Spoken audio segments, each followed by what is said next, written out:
Эми кээ бирлери коркуп атат, кээ бирлери жакшы эле жүрөт. Жакшы эле мына базарда иштеп, мына соода кылышып атат. Мен кооптуу деле эч нерсе жок, эми сактаныш керек да баары бир. Сактанганды Кудайым сактайт дейт го эми. Карантинге киргизип, элдерди эшикке чыкпагыла деп атабы? Жок, андай сөз жок. Билим айтпайт атабы? Жок, аны укпадык. Жок, эч ким айтпады.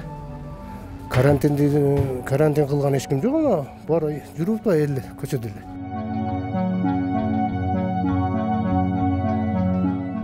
Чыкпагыла, айрыкча мына бизге окшогон жаштар чыкпагыла деп атат.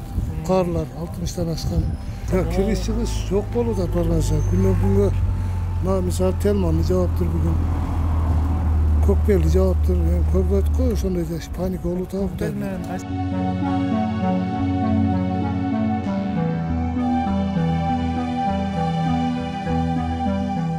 Бийликтерге айтат элем, ушул ооруларга каршы биринчиден масканы эл журтка даярдап коюш керек эле.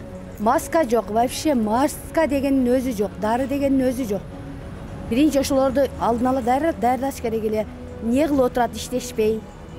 Элди камсыз кылыш керек, ден соолугун караш керек.